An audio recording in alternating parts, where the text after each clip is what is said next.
Kanchipuram Varamahalakshmi Silks, the Grand Banarasi Mela. First time ever in Hyderabad starting from November 1st.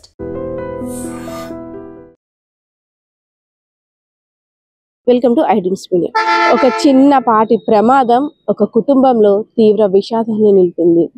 రోజు జరిగేదే, ప్రతి ఇంట్లో జరిగే చిన్న చిన్న ప్రమాదాలే, కానీ ఆ ఇంట్లో మాత్రం కోలుకోలేని దెబ్బను తీసింది.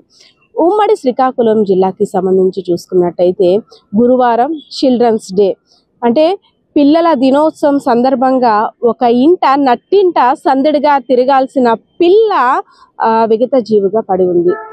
విజయనగరం జిల్లాకి సంబంధించి తెర్లాం మండలం పాముల వలసలో కొన్నాళ్ల క్రితం తులసి అదేవిధంగా కుమార్ అనే దంపతులు నివాసం ఉండేవారు. వారికి హరిప్రియ అనే చిన్నారి కూడా పుట్టింది. కుమార్ కొన్ని అనారోగ్యాల సమస్య కారణంగా 5 ఏళ్ల క్రితమే మృతి చెందాడు. సో తులసి హరిప్రియ ఇద్దరు కలిసి రాజం కేంద్రంలో ఉన్నటువంటి బుచ్చిపేటలో నివాసానికి వెళ్ళిపోయారు. ఎందుకంటే హరిప్రియ చదువు నిమిత్తం అక్కడ పట్టణం కాబట్టి అన్ని సౌకర్యాలు ఉంటాయి కాబట్టి, తన తండ్రి లేని ఇంట్లో ఇక్కడ ఉండలేం కాబట్టి అన్ని తానే అనుకొని తులసి కూడా ఆ కూతుర్ని తీసుకొని రాజం వెళ్ళిపోయింది. ఎప్పుడు లాగానే హరిప్రియ చాలా అల్లరి పిల్ల, చలాకీగా తిరుగుతూ ఉంటుంది. నట్టింట డ్యాన్స్ చేసుకుంటూ సందడి చేసేది.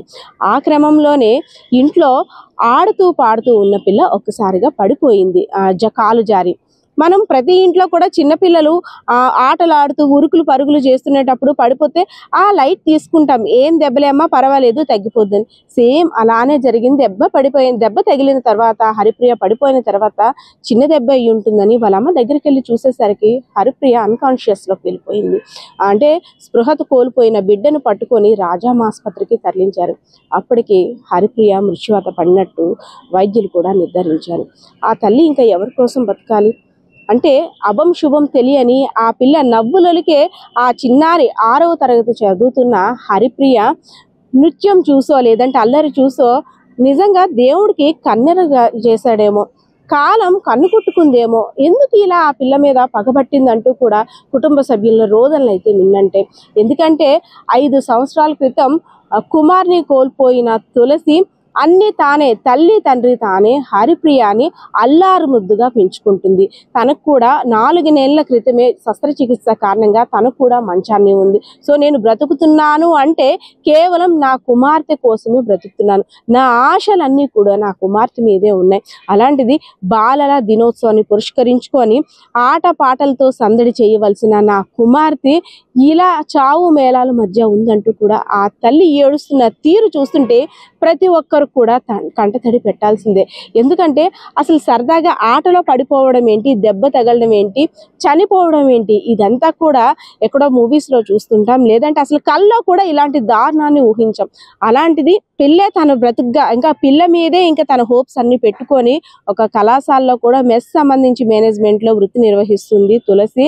ఇంకా నా కూతురు పెద్దదైన తర్వాత మొత్తం తనే చూసుకుంటుంది, నాకు ఎటువంటి కష్టం కూడా రానివ్వను. హరిప్రియ కూడా ఎప్పుడు తల్లికి, ఎందుకంటే అమ్మ నాన్న లేరు కాబట్టి ఇంకన్నీ నేనేనమ్మా, నీకేం కావాలన్నా పెద్ద అయిన తర్వాత మంచి మంచి చీరలు కొంటానమ్మా, నిన్ను బాగా చూసుకుంటానమ్మా, నేను పెళ్లి చేసుకున్నా నువ్వు నా దగ్గరే ఉంటావమ్మా, నేను నీ దగ్గరే ఉంటానని ముద్దు ముద్దు మాటలతోటి ఆ తల్లికి రోజు అదే మాట్లాడుకునేవారు. అలాంటిది ఇప్పుడు ఆ తల్లి ఎవరి కోసం బతకాలి, ఎందుకోసం బతకాలి? సో ఆడుతూ తిరగాల్సిన పిల్ల ఇప్పుడు కనబడకుండా పోయింది. అసలు నేనేం పాపం చేశాను, నా భర్తను తీసుకెళ్ళిపోయాడు 5 ఏళ్ల క్రితం, ఇప్పుడు నా కుమార్తెను కూడా భగవంతుడు తీసుకెళ్ళిపోయాడు, అదేదో నన్ను తీసుకెళ్ళిపోయి ఉంటే నేను ఇంకా ఆనందంగా ఉండేదాన్నేమో, నాకెందుకు ఈ బ్రతుకు, ఈ ఒంటరి బ్రతుకు నేనేం చెయ్యాలి, నా కూతురు శస్త్రచికిత్స చేసుకొని వస్తాదేమో అని హాస్పిటల్కి తీసుకొని వెళ్ళాం. కానీ ఒక చిన్న ప్రమాదం ఇంత దారుణం జరిగిందా, నా ఇంటిపై దేవుడు ఎంత పగబట్టాడంటూ కూడా ఆ తులసి ఏడుస్తుంటే ఎంతమంది ఓదార్చినా అక్కడ అంటే తన్ని ఊరుకోబెట్టలేని పరిస్థితి. నిజంగా ఇది తీవ్ర విషాదం. ప్రతి ఇంట్లో చిన్నపిల్లలు ఉండడం కామన్. ఇలాంటి అంటే మనం కూడా ఎంత అలర్ట్గా ఉన్నామంటే పిల్లలు పరుగు పెడుతున్నా ఇప్పుడు ప్రమాదం ఎలా వస్తుందో కూడా ఊహించలేంది. ఒక చిన్న పరుగు ఇంటిలో ఆటపాటలు ఆడిన బిడ్డ కింద పడిపోయి చనిపోయిందంటే అమ్మో రోజులు ఎలా మారిపోయాయో. అంటే తాడే పామే కరుస్తుందేమో అన్న క్వశ్చన్స్ కూడా వస్తున్నాయి.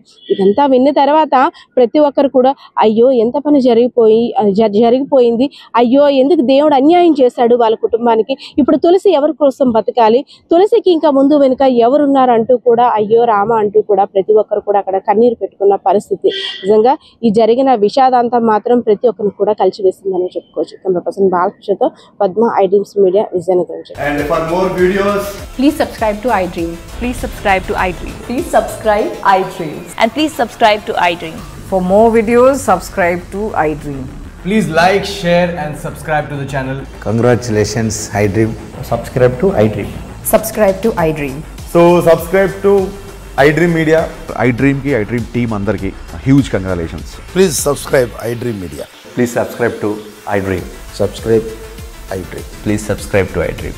iDream అంటే నా కళల ఛానల్ను సబ్స్క్రైబ్ చేసుకున్నారు, నోరు తిరుగుతలేదు, మీరైతే గంట గుర్తు కొట్టండి. For more such videos, please subscribe to iDream. Subscribe to iDream. Please subscribe to iDream. Please subscribe iDream Media. Please do subscribe to iDream. Please subscribe to iDream Media. For best entertainment and information, please subscribe iDream. And don't forget to subscribe to iDream.